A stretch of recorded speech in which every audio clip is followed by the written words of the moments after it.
Hello my dear friends, you're in the Military Summary channel, and in this video we're going to discuss the most important events that took place during the previous 12 hours. We have a lot of very interesting updates, so let's start. And first we're going to talk about the northern regions of Ukraine, about Chernihiv and Sumy areas. According to information we have, and if you remember yesterday, we noted very huge activity of the armored force of the Russian Federation along the border. We got lots of episodes and a lot of videos how the Russians were bombing and attacking positions of the armored forces of Ukraine along the border with Chernihiv region and Sumy region. A lot of positions, lots of equipment, lots of vehicles were destroyed by the Russian artillery fire.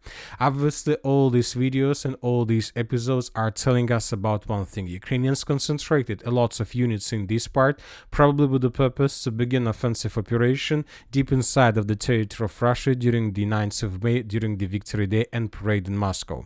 Furthermore, today the Russians published lots of videos from this area again, and for example in this video we can see how the Russians, as a result of reconnaissance operation, managed to discover positions of Ukrainian facilities that Ukrainians use to produce weapons and arms, and as a result of multiple drone strikes all these facilities were damaged and destroyed.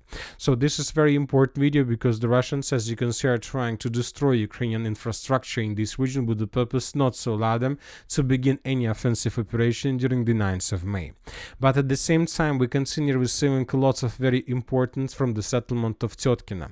I'll remind you that several days ago we discussed that Ukrainians were concentrating their forces around this pocket, and we came to the conclusion that most likely during the 9th of May and May's holidays, the Ukrainians have plans to cut these salient, to take under control these two settlements, the settlement of Tkina and Popovo-Lizachi, and to use this, let's say, victory as a media victory. For example, today several pro-Russian resources made several articles regarding the situation in this region. At the moment, the situation is gradually becoming tense. The armored forces of Ukraine is attempting to strike the settlement of Tkina with all weapons. Up to 5 Ukrainian armored forces personnel were detected in the area of the railway station, where there was a firefight, as a result of which the Ukrainians retreated to its territory in the settlement of Rozhivka.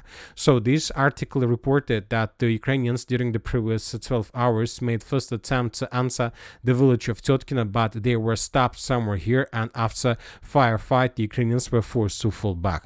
So once again, most likely the Ukrainians will try to establish complete control over this pocket and to use this victory as a huge media victory during the 9th of May and parade in Moscow.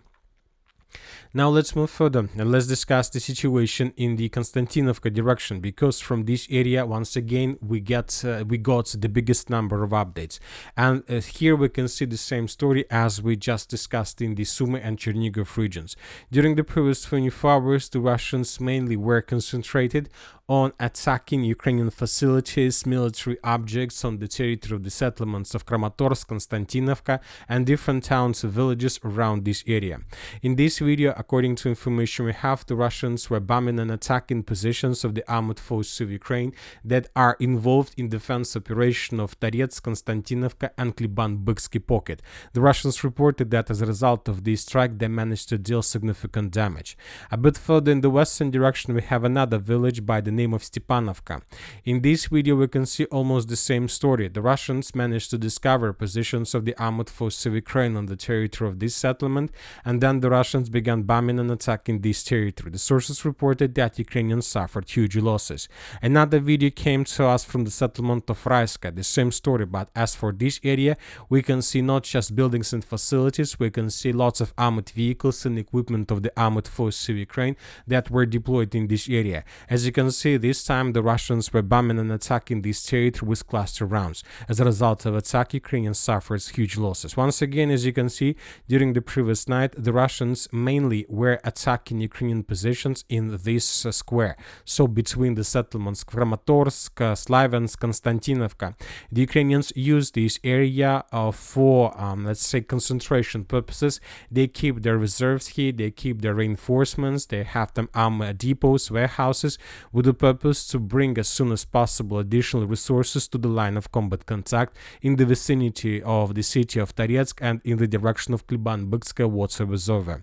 As As for the Kliban-Bykskaya water reservoir, as you can see, during the previous 12 hours, we received lots of very important updates and we have changes on the ground. So let's discuss them in details. And first, let's talk about the settlement of Novopoltavka. During the previous days, we were talking a lot about the situation in this area. Lots of pro-Russian resources reported that the armed forces of the Russian Federation carry out several attacks in the direction of Novopoltavka, but without any changes on the ground or without any proofs. So during the previous 12 hours, for the first time since the beginning of Russian offensive operation and since the beginning of battle for this company's stronghold, the Ukrainian sources and the Russian sources published first videos from the southern part of the settlement of Novopoltavka. In this video that was published by the Ukrainian side, we can see Ukrainian FPV drones that were flying above area and attacking Russian units and soldiers in this direction. Lots of episodes, lots of strikes on Russian units. So based on this video, we made changes on the ground. Later we got another video, and this video was published by the Russians. In this video we can see how Russian armored vehicle entered the most southern part of the settlement while the Russian vehicle was attacking Ukrainian positions further in the northern direction. Russian infantry landed in this area and took under control the nearest building. So as for this moment, this episode took place exactly in this point. Russian vehicle was located exactly in this point, and while the Russians were attacking in the northern direction, so the Russians were attacking somewhere there, the Russian units and Russian soldiers took under control buildings that located to the southwest of the Russian vehicle. So we have proofs that the Russians established complete control over the southern part, and most likely during the previous 24 hours the Russians continue advancing in the northern direction with the purpose to establish complete control over this territory. We are waiting for additional updates. Obviously this is a very important situation. Furthermore, according to information we have and according to geolocations, to this big number of geolocations, we see that the Russians established complete FPV drone control over this territory.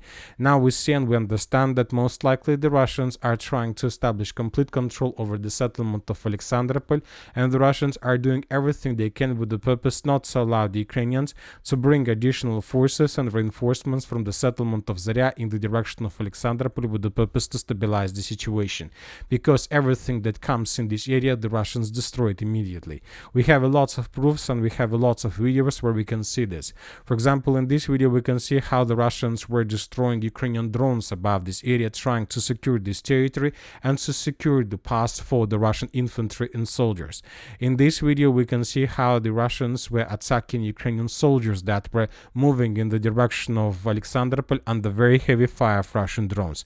As for now, we see that the Russians still haven't managed to establish complete control over the settlement of Alexandropol, but due to complete probably control over this territory and complete superiority of the armored force of the Russian in this direction, we expect that this territory would be taken by the Russians in the very near future and probably during the next 24 hours.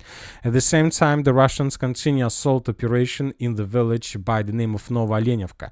I'll remind you that several days ago the Russians established complete control over the southern part, and just after 2 days of complete silence we start receiving updates and geolocations that confirm that the Russians are trying to move further in the northern direction.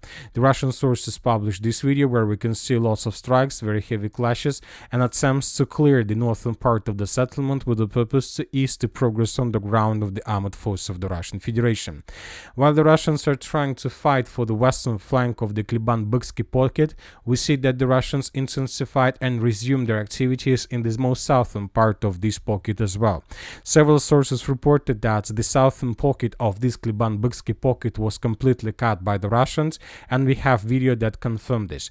In this video we can see how Ukrainians were attacking Russian units in this part of the pocket, and based on this video we have adjusted the map by coloring additional territories under complete Russian control. So based on this video, based on the entire picture in this area, we see that currently the Russians are trying to cut the salient between the settlements of Gnatovka, Tarasovka, Zelenoye Polye and Kalinovo. So this will allow the Russians to shorten the lines, to release additional units that could be used somewhere else on other direction with the purpose to increase the pressure on the positions of the armored forces of Ukraine.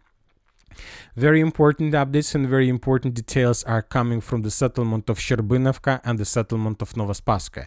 As you can see, there are lots of icons exactly in this area. There are very heavy clashes right now. We have lots of videos that were published both by the Russians and by the Ukrainians, and based on both videos, we came to the conclusion that currently the Russians are trying to establish complete control over these pockets and to take everything under complete control in the territory of the village of Sherbanovka and Novaspa. So first, let's take a look at Ukrainian video. In this video, we can see how Russian motorbikers were attacking Ukrainian positions using lots of troopers, lots of motorcycles. The Russians were moving from the south in the northern direction. This video had lots of episodes with violence. This video was published by the 12th Special Purpose Brigade Azov. As a result of this attack, we managed to geolocate several positions of the armored forces of the Russian Federation, and we have adjusted the map. So based on this video, as you can see, we have colored the most southern part of the settlement of Novaspa. So, but according to all these geolocations, we believe that the Russians were stopped and they haven't managed to move further in the northern direction. At the same time, the Russian sources published video from their side where we can see how the Russians were bombing and attacking positions of the armored forces of Ukraine in the central part of the settlement of Novaspa, trying to clear this area and secure the zone for the Russian troopers that were moving in this area. So once again, based on these two videos, we see that there are very heavy clashes for this territory, and we expect that currently the Russians are focused on establishing complete control over the territory of the village by the name of Novaspa that is located on the, let's say, western bank of the river of Krivoy Terets. As for the settlement of Sherbinovka, most likely the Russians will try to keep this area for as long as possible, because if they can take under control this settlement, then the settlement of Sherbinovka could be caught in cauldron by the Russians and the Ukrainians would be forced to fall back. So we see that the Russians intensifying their activities and Russian offensive operation is gaining momentum. Now let's talk about the Pokrovsk direction. As you can see, we have lots of icons from this area as well. The sources reported that during the previous 12 hours, different sources managed to discover lots of fire anomalies in this area, which means that the Russians are intensifying their attacks as well. But as for now, all these artillery strikes have just one purpose: to distract Ukrainian attention, while the main Russian forces are trying to establish complete control over the settlement of Udachna, to get as close as possible to the facilities to the north of Udachna, and to improve their positions of the armored forces of the Russian Federation along the railways in the direction of the city of Pokrovsk. So the situation in this area is very difficult for Ukrainians. As for now, the Ukrainians are holding their lines, but we can't tell for sure whether the Ukrainians are able to do this for a very long period of time. We see that the Russians are increasing their pressure because they are very close to the borders between Dnipro and Donetsk region, and obviously they are planning to take control over this border in the very near future. Now let's move further and let's discuss the situation in the South Donetsk direction. If you remember, yesterday we discussed that the Russians are planning to attack the settlement of Zelene Polye from the east, and we had lots of proofs that confirmed this information. We have lots of changes on the ground, we had lots of strikes, artillery preparation, and today we got another video where we can see how the Russians were attacking the settlement of Zelene Polye from the east. This video was published by the 31st Brigade of the Armored Forces of Ukraine, and in this video we can see how Ukrainians of 31st Brigade were trying to stop and to slow down the Russians during their offensive operation with the use of the significant number of vehicles, tanks and motorcycles in the direction of Zelene Polye. The Ukrainians were bombing and attacking the Russians. Several videos, several moments were geolocated from this video, and we have adjusted the map. So according to information we have, the Russians improved their positions in these three lines. So this is the situation in the area. The Russians managed to outflank the western part of the settlement of Novoselka from the north, we can see, and the Russians managed to improve their positions on the territory of Volne Polye. So summarizing everything, we see that the Russians currently are trying to advance using these roads of attack, the Russians are advancing using these roads of attack, and the Russians are trying to improve their positions using these roads of attack. So very broad frontline attack with the purpose at the end to get as close as possible and to establish complete control over 3 settlements, Novoselka, Zelene Polye, and Novopol, and to take everything to the east of this, let's say, red line under complete control, which will allow the Russians to enter operational space, and then the Russians will have lots of fields and lots of options for maneuvers. And that's it for the short video. Military Summary channel reminds we condemn any violence in the world. Thank you for watching. Subscribe to my channel, put your likes, join my Patreon, and have a good day. Bye bye.